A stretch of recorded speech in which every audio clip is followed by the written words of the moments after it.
gunanya kita ikhtiar tadi dan baca-baca doa itu untuk ngetuk pintu langit. Supaya apa ngetuk pintu langit? Supaya Allah merubah takdir kita dari takdir yang telah Allah tentukan menjadi takdir yang lebih baik.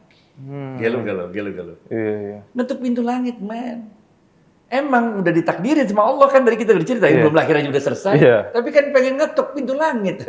Kasih takdir yang lebih baik dengan Allah, benar nggak? Iya. Itu menarik soal ini tadi Pak, soal kaya hati. Kaya hati itu kan mungkin ada proses ya Pak. Iya betul. Mungkin tahapan seseorang gitu Pak, untuk dia kaya hati, dia mau berbagi. Apa yang harus dia lakukan? Nomor satu, dia harus yakin dulu bahwa rezeki itu udah ditakar, nggak bakal ketuker. Itu dulu, bener nggak? Rezeki udah ditakar, nggak bakal ketuker. Oke. Urusan rezeki, jadi gini, boleh gak? Ini waktu juga gue nggak tahu berapa menit nih, tapi boleh bebas. Ntar lu potong-potong edit. Siap.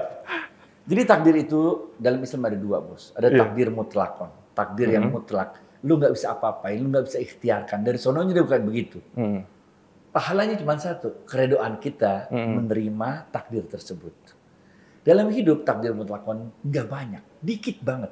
Contohnya, kita nggak bisa memilih siapa orang tua kita, bener nggak? Betul. Lalu mau milih gimana? Belum lahir juga belum, bener nggak? Takdir yang kedua namanya takdir ikhtiari, yaitu takdir yang wajib kita ikhtiarkan. Nah, untuk takdir ikhtiari ini pahalanya dua, pahala di ikhtiarnya dan pahala ketika kita redho menerima apapun keputusan Allah setelah ikhtiar kita tersebut. Benar ya? Dalam takdir ikhtiari ini ada 3 yang telah selesai urusannya sebelum kita lahir. Iya. Yaitu kita berumur 4 bulan sebagai janin di dalam rahim ibu kita.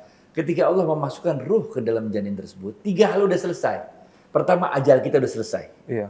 Yang kedua, rezeki kita udah selesai. Yang ketiga, jodoh kita udah selesai. Belum lahir aja udah selesai. Iya. Jadi kita mau jumpalitan kayak apa, mau pinternya kayak apa, mau IP lu 4,0 kayak, mau lu kerja kerasnya kayak apa, mau lu doa-doa kayak apa, bener gak? Udah selesai urusannya. Urusan yang 3 ini, ajal, jodoh, sama rezeki. Tapi kita wajib ikhtiar untuk 3 hal ini.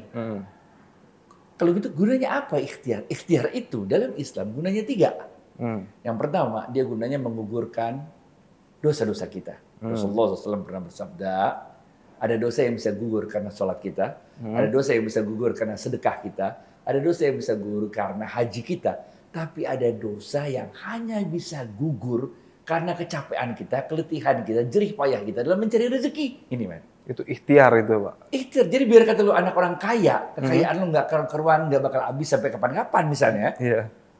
Tapi ente nggak kerja, nggak suka Tuhan. Karena nggak menggugurkan dosa-dosa. Ini fungsi pertama dari ikhtiar adalah gugurin dosa-dosa. Oh, dia cuman nunggu, ya kan? Karena dia lahir orang kaya, udah dia nggak ngapa-ngapain, duit datang itu nggak? Sebel malaikat. Harus ikhtiar. Karena ikhtiar itu gugurin dosa-dosa. Iya. Fungsi yang kedua dari ikhtiar adalah datengin berkah. Dalam Islam itu nggak penting ente kaya, men. Yang penting itu berkah. Makanya diajarin suatu doa, kalau di Indonesia terkenal doa mau makan, padahal bukan nih. Iya. Yang bunyinya Allahumma barik lana fima rozaqtana wa qina azabannar. Wahai Allah, berkahilah seluruh rezeki yang kau berikan pada kami dan jauhkan kami dari siksa api neraka. Yang penting berkah. Apa itu berkah? Berkah itu maknanya 4. Yang pertama, kalau kita lakukan pekerjaan itu, kita bahagia. Iya. Yang kedua, bukan aja kita yang bahagia, tapi orang lain sekitar kita bahagia. Iya. Yang ketiga, kita mendapat manfaat dari apa yang kita lakukan. Yang keempat, orang lain dapat manfaat dari apa yang kita lakukan. Iya. Ini yang namanya berkah.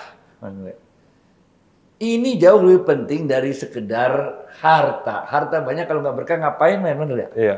Itu sebabnya Rasulullah SAW pernah bersabda, redoklah engkau akan segala ketetapan Allah pada dirimu, maka engkau akan menjadi orang yang paling kaya di dunia ini. Iya. Bener gak? Redo aja, men. Keadaan lu kayak gini kan, sepatu lu gini redo. Tapi kalau kita nggak redo, nggak ada titiknya. Mobil lu udah seri 7, keluar EQS Mercedes, lu nggak redo, mau nggak ada titiknya, bos. Nggak ada puasnya, bisa dibilang. Itu, bos. Nah, itu soal itu tuh, Pak Haji. Soal tidak ada kepuasan akhirnya. Maksudnya kita sudah ikhtiar mencari rizki itu udah datang. Akhirnya kan kita merasa tidak puas, selalu tidak puas. Nah, untuk mencapai titik ini sebenarnya sudah cukup rizki dari Allah ini. Itu menunjukkan kemiskinan mental kita, bener nggak?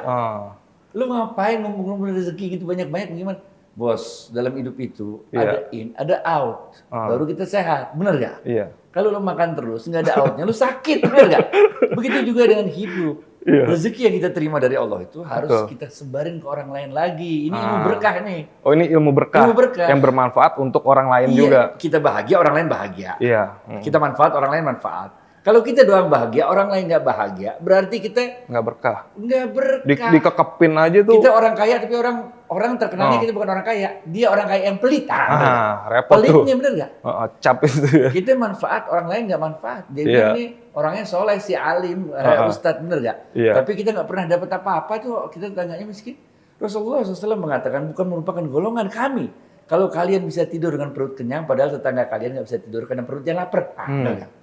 Iya. Ini kegunaan yang kedua. Yang pertama tadi gugurin dosa, yang kedua berkah. Yang ketiga, bos, gunanya kita ikhtiar tadi dan baca-baca doa itu untuk ngetuk pintu langit.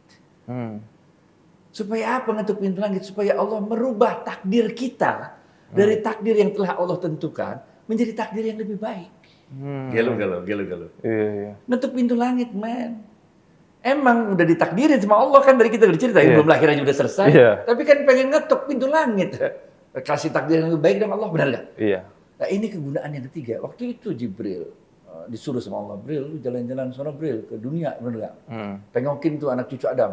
Turun Jibril. Dilihat sama Jibril ada satu orang. Ini orangnya redo banget, orangnya. Pokoknya anak mati, istri mati, bangkrut, apa semua sakit tuh. Dia alhamdulillah terus ngomongnya, benar.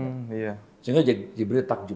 Jibril balik lagi ke atas, lapor sama Allah. Allah, ada satu orang hambamu dahsyat banget dah orangnya. Apa-apa juga alhamdulillah. Allah bilang sama Jibril, coba Jibril lo jalan-jalan ke itu, Lauhul Mahfuz. Situ ada daftar calon penghuni neraka dan calon penghuni sorga. Jibril buka tuh di daftar calon penghuni sorga. Kagak ada nama itu orang. Yang udah redok banget itu, yang alhamdulillah nggak ada. Jibril buka di daftar calon penghuni neraka. Ada namanya di situ. Kelo gak? Jibril balik lagi ke Allah. Jibril bilang, Allah izinkan aku untuk turun lagi. Agar orang itu, aku ingin memberitahu orang itu, agar dia berdoa padamu, meminta husnul khotimah. Karena ini hidup, bos. Bisa jadi kita jadi orang baik nih. Jadi ustaz segala macam, puluhan tahun. Waktu mau mati, gue jadi sesat. Bisa. Sebaliknya ada orang yang brengsek, maksiat terus seumur umurnya. Pas mau tobat. Sehingga Jibril bilang, cepet minta doa sama Allah husnul khotimah, kata Jibril kan. Orang itu nanya, emang kenapa Jibril? Kata dia, benar gak? Karena aku lihat namamu ada dalam daftar calon penghuni neraka. Apa orang ini bilang? Orang ini mengatakan, Allah selalu memberikan yang terbaik untuk diriku. Kalau Allah menempatkan tempat terbaikku di neraka, alhamdulillah. Gelo gak? Tetap bersyukur dia mengucap. Wah, Jibril balik lagi lapor sama Allah. Gelo. Apa Allah bilang, coba jalan-jalan lagi Jibril ke Lauhul Mahfuz, lu tengok lagi dah.